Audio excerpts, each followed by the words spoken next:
À la fin du cours d'hier, je vous demandais d'observer les événements qui ont rendu votre journée morose et je vous ai demandé comment vous auriez pu en changer le cours. Bon, je comprends très bien que vous n'avez peut-être pas eu trop le temps de vous en occuper et peut-être que vous pensez qu'il ne s'est rien passé de particulier.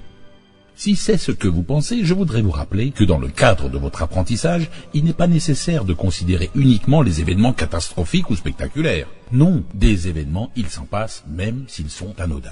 Pourtant, il ne manque pas d'intérêt car très souvent, de petits événements anodins forment le point de départ de manifestations spectaculaires. Il arrive en effet que ces petites bricoles ressemblent à une petite graine que l'on plante et qui devient un arbre gigantesque. De plus, si vous y réfléchissez bien, tous les événements spectaculaires qui vous sont arrivés ont toujours commencé par une petite bricole insignifiante. Si vous aviez su, peut-être auriez-vous changé de rue pour ne pas rencontrer la personne que vous avez épousée, aimée et dont vous avez divorcé plus tard avec force conflits, scandales et peut-être même bagarres. Vous comprenez maintenant pourquoi je pense que vous auriez pu expérimenter l'univers à plusieurs reprises au cours de votre journée d'hier et à en changer le cours. Vous vivez tous les jours des situations imprévues qui influent sur votre destin de manière positive ou négative.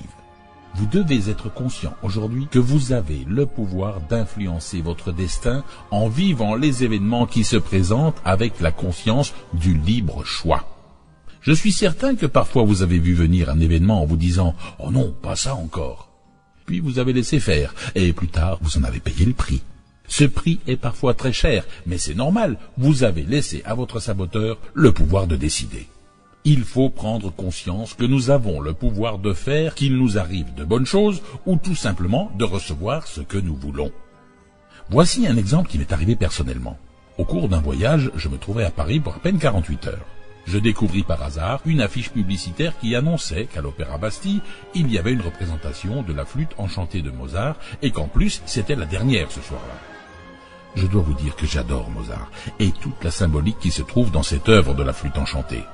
L'occasion était trop belle pour passer une excellente soirée. J'ai appelé le service des réservations de l'opéra et j'ai demandé de réserver 2 places. Mon interlocutrice me dit qu'elle était désolée, mais ce spectacle affichait complet depuis des semaines. Dans un premier temps, j'aurais pu aller voir un autre spectacle ailleurs, Paris en foisonne. Mais j'avais décidé que c'est là que je voulais aller. Un peu déçu, je me suis dit que le moment était venu d'utiliser l'énergie de l'univers pour réussir mon projet. J'ai donc mis au point une formulation bien réfléchie et bien tournée. Puis, j'ai recomposé le numéro de l'opéra. La personne, au téléphone, me dit que seul un désistement de dernière minute pourrait libérer 2 places, mais que cela n'est arrivé que 2 fois dans les 12 dernières années. Il me conseille gentiment de le rappeler vers 17 heures, et qu'il me dirait si, par extraordinaire, mes 2 places se libéreraient pour le soir. Durant l'après-midi, je répète ma formulation.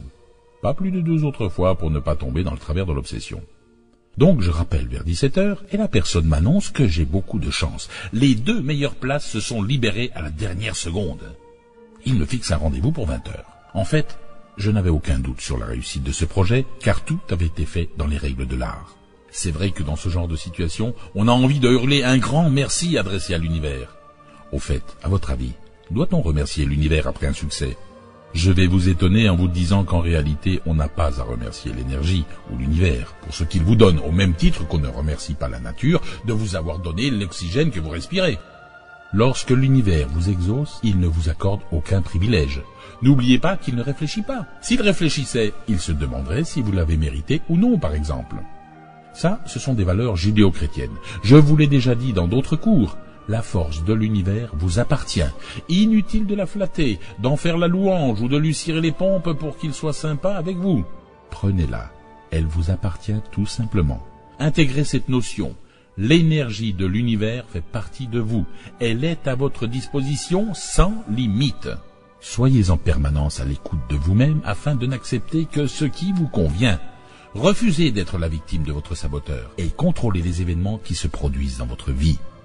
Vous savez le faire maintenant, même si vous n'en êtes qu'à votre 26e cours. Je vous rappelle qu'il y en a 90. Si vous pensez que c'est plus facile à dire qu'à faire, sachez que ce n'est qu'une question de motivation.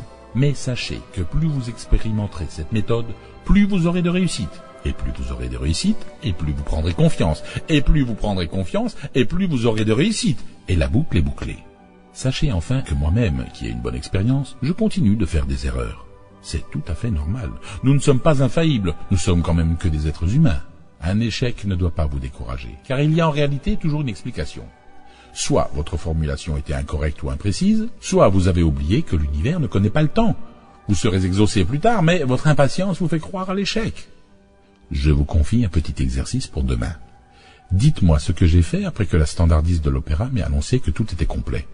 La réponse, vous la trouverez demain. Nous serons le 27e jour de votre formation pour apprendre à gérer vos pensées. À demain.